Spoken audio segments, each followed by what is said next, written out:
Salamat sa Panginoon at muli tayo po ay nagkakatipon-tipon upang papurihan at mapakinggan ang kanyang banal na salita. So bago po ito ihayag, samahan po ninyo ako sa maikling panalangin. Tunay nga po Diyos, dakila at makapangyarihan na patuloy na kumikilos sa buhay ng bawat isa. Dalangin ko God sa pagkakataon na ito na patuloy na mangusap ka, buksan mo ang espiritual na pangunawa ng iyong mga anak. Banal na Espiritu, salamat din po sa iyong presensya. Sa pangalan ni Jesus, Amen. Praise the Lord. Mga kapatid, kung may mga Bible po kayo dyan, makipagbuklat po kayo sa akin. In the book of John, chapter 4, verses 23 to 24. Yan po yung text po natin sa umagang ito. Matatagpuan in John chapter 4, verses 23 to 24.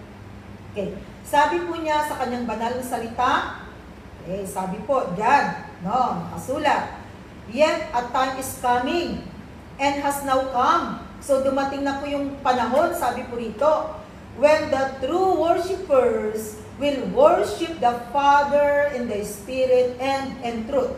Na ang tunay na mananampalataya, tunay na nagtitiwala, na merong Diyos sa kanyang buhay, sabi diyan, ay kinakailangang purihin ang Diyos sa Espiritu at katotohanan.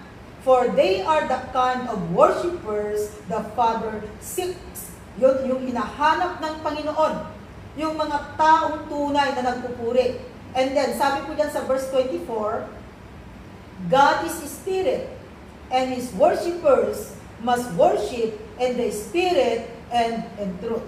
So sa verse na ito, meron po tayong makikitang dalawang qualification na hinahanap ng Panginoon na magpupuri sa Kanya.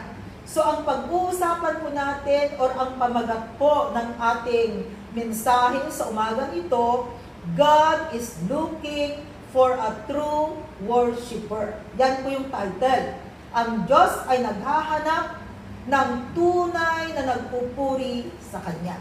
So dito po sa ating text, sa ating binasa, meron pong dalawang qualification na hinahanap ng Panginoon kung sino ang magpupuri sa Kanya. Number 1 po na qualification, sabi dyan sa ating binasa, worship in spirit. Yan. Worship in spirit. Yun daw nagpupuri sa Kanya sa pamamagitan ng Espiritu Santo. So, paano ba tayo magiging qualified, mga kapatid? Kung ang hinahanap ng Panginoon ay ang magpupuri sa Kanya na mayroong Espiritu.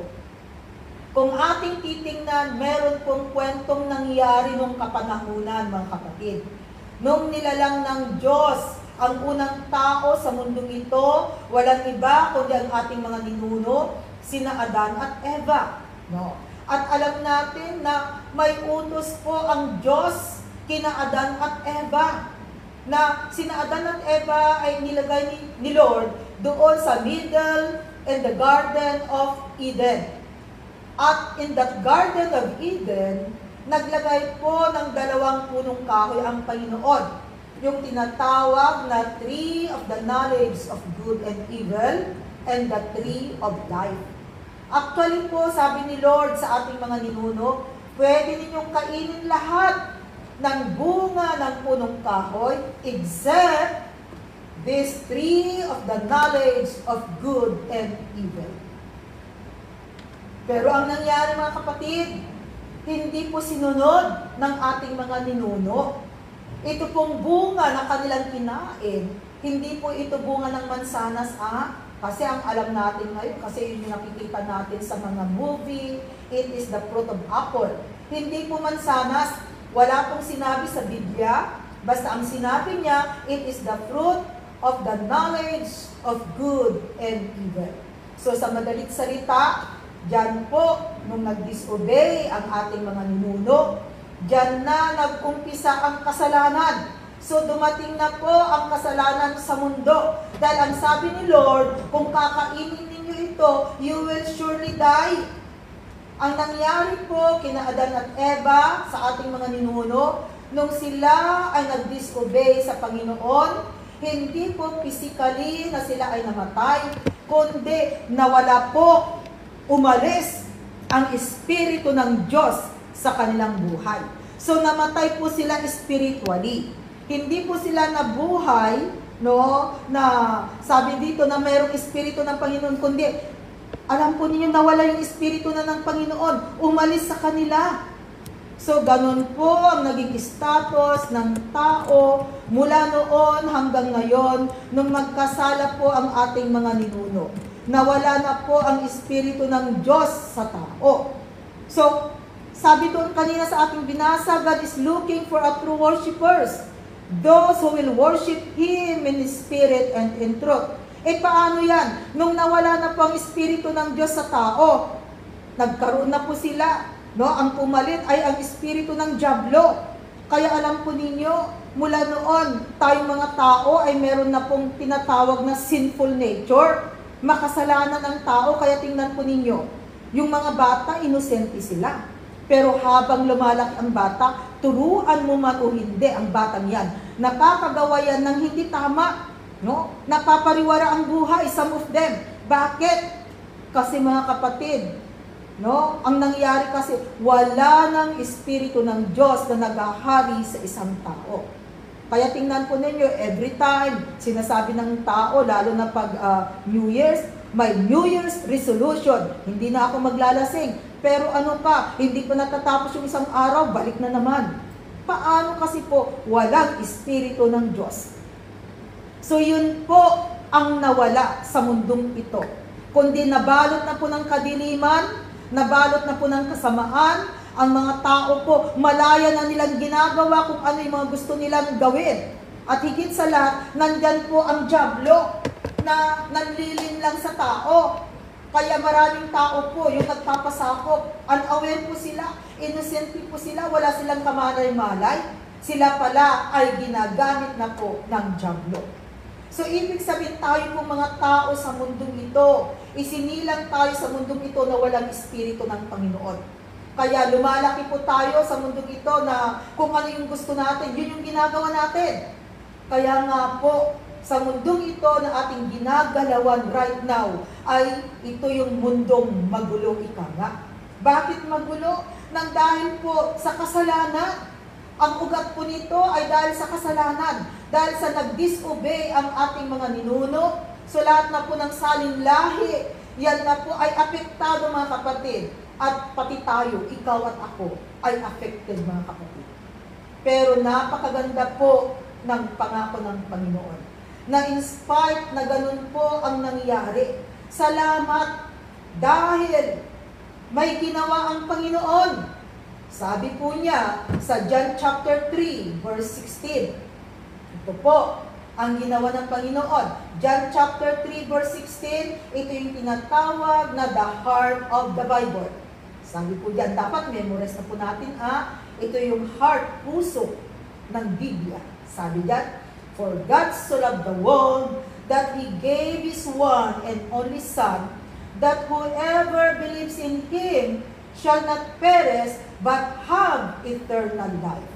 Mahal ng Diyos ang mundong ito. Kahit na ang mundong ito, mga kapatid, nag-iba po ng settings, nagkaroon po na hindi na po sumunod sa kautusan ng Diyos, pero alam po ninyo, mahal ng Panginoon ang mundong ito. At ang mundong ito, dito po tayo nakatira, mahal tayo. Tayo pong mga tao ay mahal ng Diyos. So, hindi po nais ng Panginoon na ang bawat isa ay tuluyang mapahamak. Remember, dalawa lamang po yung pwede nating puntahan after our life here on earth. Merong tinatawag na langit or impyerno. Siguro naman po lahat po tayo ayaw nating pumunta ng impyerno, di po ba? Mahirap na nga ang buhay natin dito sa mundo, mapupunta ka pa sa impyerno. Sana naman po, lahat po tayo, no one is exempted, makarating po sa kaharian ng Panginoon. Kaya nga po, ibinigay ng Diyos Ama ang kanyang bugtong na anak, na walang iba kundi ang ating Panginoong Jesus. Kaya sabi doon sa John 3 verse 16, for God so loved the world that He gave His one and only Son, that whoever believes in Him shall not perish but have eternal life. Alam po ninyo ang kwentong ito ulit ng kapanganakan ng ating Panginoong Jesus, more than 2,000 years ago na po ang nakakalipas. At even right now, alam natin yung kwento na tunay na isinilang po ang Panginoong Jesus. Tunay na ang anak ng Diyos ay naging tao. Ang ating Panginoong Jesus ay 100% human, 100% tao, at the same time, 100% Diyos. Ang pagiging Diyos niya, dahil siya ay anak ng Diyos. Tayo pong mga tao ay 100% tao lamang, pero wala pong pagka-Diyos sa atin. Tanging ang si Panginoong Jesus lamang po, no? Siya nga ay nagkatawang tao. Merong reason, merong purpose kung bakit po inialay ng Diyos Ama ang kanyang bugtong na anak. Dahil ang pangako ng Panginoon sa pamamagitan po ng ating Panginoong Jesus, manunumbalik muli ang relasyon ng tao sa Diyos. Kaya ang pagkamatay po ng ating Panginoong Jesus sa Cross of Calvary, ang kanyang pagkakapako at ang pagdanak ng kanyang banal na dugo, ang dugong yan ang tumubos, yan ang luminis sa ating mga kasalanan. So tanging dugo lamang po ng ating Panginoong Jesus ang pwedeng luminis sa ating mga kasalanan, mga kapatid. Bawat isa po sa atin ay makasalanan. Yan ang sabi sa salita ng Panginoon. No one is righteous, no not one. Isinilang tayo sa mundong ito na walang espiritu ng Panginoon. At yun po yung naging mali sa mundong ito. Na ito po ang reason kung bakit dumating ang anak ng Diyos. Upang sa ganun po, ikaw at ako ay manumbalik muli ang ating relasyon at ikaw at ako ay maging anak ng Diyos. Sabi po doon sa John chapter 1 verse 12. Okay. Sabi sa kanyang salita in John chapter 1 verse 12, yet to all who did receive Him, sa mga tumanggap sa ating Panginoong Jesus, to those who believe in His name, sa mga naniwala sa kanyang pangalan, He gave the right to become children of God. Magkakaroon siya ng karapatan na maging anak ng Diyos. Tayo po mga Pilipinos, mga kapatid, mula pagkabata, alam ko po na mula pagkabata, kilala na po natin si Jesus. Pero ang tanong, gaano ba natin kakilala ang Panginoong Jesus? Hanggang sa pangalan lamang po, alam natin na siya ay sinilang sa mundong ito, alam natin na siya ay namatay, alam natin na siya ay muling nabuhay.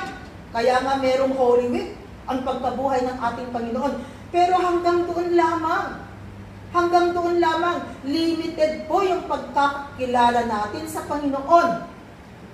So, ibig sabihin, ang alam natin, anak na tayo ng Diyos. Pero mga kapatid, hindi po original na tayo ay anak ng Diyos. Nung isinilang tayo sa mundong ito, hindi po tayo anak ng Diyos. Kasi walang espiritu ng Panginoon. Sabi natin kanina sa ating binasa, God is Spirit.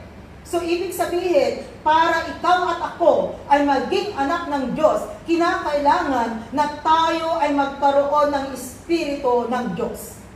Dahil ang Espiritu ng Diyos na sumasa atin, na makakamtan natin, yan ang magpapatunay na tayo ay anak ng Diyos.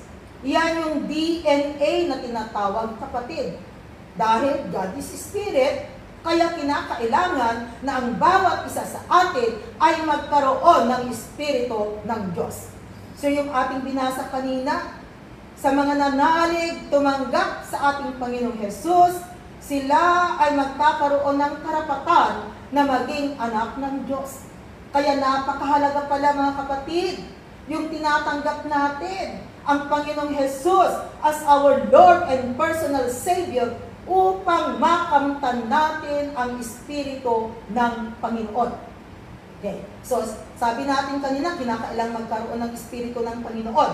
And then, sabi po niya sa kanyang banal na salita, in John chapter 3, verses 3 to 5, sabi po ng Panginoon, mga kapatid, no? Ayan, Jesus replied, "Very truly, I tell you, no one can see the kingdom of God unless they are born again." Ayan. Bakit kinakailangan palang maging born again? Alam po ninyo, marami po yung hindi nakakaintindi kung ano nga ba ang ibig sabihin ng born again. Ang alam ng iba, ang born again po ay pagkakaroon ng bagong relihiyon. Hindi po relihiyon yung pagiging born again. Dahil ang hinahanap ng Panginoon ay tamang relasyon at hindi po relihiyon. Walang relihiyon na nakapagliligtas sa tao. Kaya kung merong nagsasabi dyan na umanib kayo sa aming relihiyon para kayo ay maligtas, hindi po yan ang sinasabi sa salita ng Panginoon. Kundi ang hinahanap ng Diyos ay ang tamang relasyon sa Panginoon. Sabi niya dyan, kinakailangan daw mga kapatid na ma-born again tayo. So ibig sabihin, bawat isa sa atin, bawat tao sa mundong ito ay kinakailangang ma-born again upang sa ganoon ay makarating sa kaharian ng Diyos. Sabi po sa verse 4, okay, sabi po dyan sa verse 4, how can someone be born when they are old? Oh, ito po yung sabi ni Nicodemus, at alam ko po na maging ganito rin po yung sasabihin natin sa Panginoon pag hindi po natin naiintindihan kung ano bang ibig sabihin ng born again. Magiging katulad din tayo ni Nicodemus nang sasabihin dyan, surely they cannot enter a second time into their mother's womb to be born. Oo nga naman, pag hindi mo nauunawaan ang ibig sabihin ng born again, ganito rin po yung sasabihin natin. No? Katulad ni Nicodemus, itong tanda kong ito, paano ako maibabalik na muli sa sinapupunan ng aking ina? No? Maaaring baka meron dyan sa atin, nagtatanong, paano ako magiging born again? Eh, ang laki-laki ko na, mga kapatid. No? Sabi ng ating Panginoong Jesus in verse 5. Ito ang sagot ni Lord. Jesus answered, very truly, I tell you, no one can enter the kingdom of God unless they are born of water and the Spirit. Kinakailangang maipanganak sa tubig at sa Espiritu. Ang tubig na ito ay tinatawag na water baptism. Yung ikaw at ako ay ilulubog sa maraming tubig. Ipag-pray po natin, sana po mabuksan po at magkaroon po ng water baptism dyan sa mga different jails po natin. Dahil kailangan po ito, dahil ito po ay sinasabi sa kanyang salita, para maging ganap po ang pagiging born again natin, we need to be born of water and the Spirit. Whatever happened naturally have always parallelism in spiritual things. Bawat isa po sa atin, nung tayo po ay sinilang sa mundong ito ng ating mga ina, mga kapatid, isinilang tayo sa mundong ito na merong bag of water na lumabas po sa ating mga magulang. And then after that, lumabas ka. O, di ba? Yun ang nangyari nung tayo sinilang sa mundong ito. Ganon din po spiritually, mga kapatid. Kaya ang sabi doon, unless a man is born again, born of water and Spirit. Kaya kailangan po natin ang water baptism para maging ganap yung ating pagiging born again. At sabi doon, born of water and Spirit. Yung Spirit na yan, ito yung Espiritu ng Diyos. At paano po tayo magkakaroon ng Espiritu ng Panginoon? Di ba sabi natin kanina, ang sino man na tumanggap sa Panginoong Jesus ay magkakaroon ng Espiritu ng Diyos. So ang Espiritu ng Diyos even right now ay pwede po tayong magkaroon. Sumaatin ang Espiritu ng Panginoon. At ang Espiritu ng Panginoon na yan ang nagpapatunay na tayo po ay anak ng Diyos. Kaya mahalaga mga kapatid na talagang sa buhay natin kasama merong Jesus na na nagmamay-ari ng buhay natin. At ang pagtanggap natin sa Panginoon, nagkakaroon tayo ngayon ng Espiritu ng Diyos. So I believe that even right now, kung kayo ay nananalig, naniniwala sa Panginoong Jesus, tinanggap sa inyong buhay, mayroon na pong Espiritu ng Panginoon. No? At sabi doon po sa ating binasa kanina, God is looking for a true worshipers, those who will worship Him in spirit and in truth. So sabi natin kanina, number 1 qualification, those who will worship Him in spirit. So naintindihan na po natin kung ano yung spirit na yan. Kaya yun palang talagang totoo at tunay na nagpupuri sa Panginoon ay kinakailangang may espiritu ng Diyos. At ang number 2 qualification is that worship and truth. Worship and truth. Ano po ba yung katotohanan, mga kapatid? In John chapter 8 verse 32, sabi diyan, then you will know the truth and the truth will set you free. Kinakailangan malaman po natin ang katotohanan. Kapatid, ang katotohanan po ay walang iba kundi ang salita ng Diyos, the Bible. Ang Biblia, ito po ang katotohanan. Ito po ang mapa ng buhay natin. Kaya yung pagtitipon po na ganito, Bible study, pag-aaral sa salita ng Diyos, ay kailangan ng bawat isa sa atin. At ang kanyang salita, tuturuan po niya tayo ng katotohanan. Kaya ang buhay na po natin ngayon ay naaayon sa salita ng Diyos. Kung ano ang sinasabi sa salita ng Diyos, ito po yung ating sinusunod. At kung susundin natin ang salita ng Diyos, kung ito pong salita ng Diyos, ang Biblia, ang magiging mapa ng buhay natin, makakarating po tayo, mga kapatid, sa tamang patutunguhan. Gagabayan po niya tayo sa tamang buhay sa mundong ito. Di po ba naturally sa mundo may mapa? Bakit gumagamit ng mapa ang mga tao? Sa kanilang paglalakbay, may mga mapa silang dala-dala para hindi po sila mawala, para malaman po nila ang tamang direksyon. So ganun din po, mga kapatid, ang salita ng Diyos. Kung ang salita ng Diyos, ito ang mapa ng buhay natin, I'm sure na kung tayo ay susunod sa salita ng Diyos, kapatid, aayusin po niya ang buhay natin. Kahit na sinabi natin, sirang-sira na ang buhay ko, kapatid, may pag-asa. May pag-asa. Dahil kung ang buhay natin ngayon ay aayusin natin, ang buhay natin bukas ay mas magandang dihamak. Lalo na po, pagkasama natin ang Panginoong Hesus sa buhay natin. Dala-dala natin, gabay natin ang salita ng Panginoon. Ni kailanman po ay hindi tayo mawawala. No? Hindi tayo maliligaw. Hindi tayo mapapahamak. Gagabayan, tuturuan tayo ng salita ng Panginoon. Kaya mga kapatid, ang katotohanan, we need to live by truth. Kinakailangan po na mamuhay po tayo sa mundong ito ng may katotohanan. At ang buhay na makatotohanan ay kasama po ang Panginoong Jesus. Dahil siya po ang magbibigay gabay sa bawat isa sa atin. Kaya napakahalaga po ng salita ng Panginoon. Pag time po ng ating Bible study, sige, nandun po sana na umattend po tayo. Ito po yung pagkakataon natin. Kinakailangan mapakinggan po natin ang salita ng Diyos. Dahil ang salita ng Diyos ay buhay. Ang salita ng Diyos, ito ang pagkain ng ating kaluluwa at espiritu. Hindi lamang po tuwing Bible study, dapat po meron po tayong mga Biblia. Pag may time ka, kapatid, magbasa ka ng salita ng Panginoon. Dahil kung tayo po ay patuloy na nag-aaral, nagbabasa ng kanyang salita, the more po na nakikilala natin kung sino ang Diyos sa ating buhay.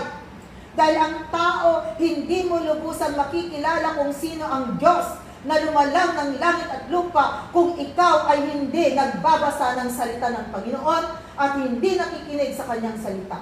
Dahil sa kanyang salita, dito po natin lubusang nakikilala ang Diyos. At kung tunay at totoo, mga kapatid, na ang buhay natin ay kasama ang Diyos, alam ko po na pwedeng ayusin ng Panginoon ang buhay natin. Kaya mga kapatid, isali po natin ang Panginoong Hesus sa buhay natin. Dahil ang Diyos po ni kailanman hindi kanya iiwanan. Siya po ay palaging nandyan. Nandyan ang Panginoon, mga kapatid, no, na handang gumabay sa bawat isa sa atin. Alam ko po na ang bawat isa, marami pong bagyo ng buhay. Naturally, dyan sa bansa natin, di ba, katatapos lang ng bagyo? No? Yung bansa natin, dumaranas ng bagyo. Maging sariling buhay po natin, may bagyo din. Yung bagyo nga sa buhay natin, walang pinipili. Kahit na tag-init, may bagyo sa buhay. No? So dito makikita po natin, nakaparte ng buhay natin. Yung mga testing trials na nangyayari. Bawat isa po sa atin ay mayroong pinagdadaanan. Pero remember mga kapatid, God is able to give you a load, but not an overload. Bakit? Because God knows kung ano ang hangganan natin. Alam niya kung ano po yung kaya natin. Kaya yung mga nararanasan natin ngayon mga kapatid, God knows it. Alam niya na kaya mo yan. Ipagkatiwala mo sa Panginoon at sasamahan ka ng Panginoon para mapagtagumpayanan mo kapatid, anumang mga testing, anumang trials ang nangyayari sa buhay mo. Kaya kapatid, napakaganda po kung ang buhay natin ay kasama ang Panginoong Hesus. Dahil hindi kanya iiwanan at palagi kanyang sasamahan sa pang-araw-araw mong buhay. Kaya kapatid, ang hinahanap po ng Panginoon ay ang mga tao na nagpupuri sa Kanya sa pamamagitan ng Espiritu at ng katotohanan.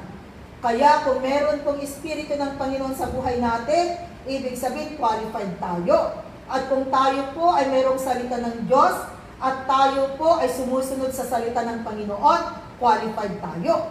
So, mga kapatid, tayo, ikaw at ako, ang hinahanap ng Panginoon na magpupuri sa Kanya. At ang last verse po natin, dito tayo magtatapos mga kapatid, in Revelation chapter 3, verse 20. Okay. Sabi po dyan sa Revelation chapter 3, verse 20, dyan po ang last verse po natin sa umagang ito. Sabi po dyan, no, sabi ng ating Panginoong Hesus, here I am. Naririto ako, sabi ng ating Panginoong Hesus. I stand at the door and knock. Siya po ay nakatayo at kumakatok sa pintuan ng puso ng bawat isa. If anyone hears my voice and opens the door, I will come in and eat with that person and they with me. Mga kapatid, kung hahayaan po natin at pagbubuksan po natin ang ating puso, papapasukin natin ang ating Panginoong Hesus, ang Kanyang pangako, sasamahan po niya tayo, gagabayan tayo ng Panginoon, tutulungan tayo ng Diyos, tutulungan po niya tayo, proproteksyonan po niya tayo, anumang klaseng buhay ang nararanasan natin, sasamahan tayo ng Panginoon. So kapatid, nakahanda ka ba na pagbuksan ang iyong puso? At hahayaan na ang Panginoong Hesus ang siyang mag-control ng buhay mo.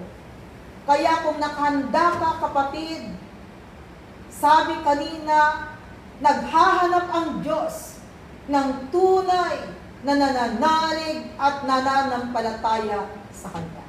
So sa pagkakataon na ito mga kapatid, huwag po nating palalampasin ang pagkakataon. Pwede po bang tumayo po tayong lahat?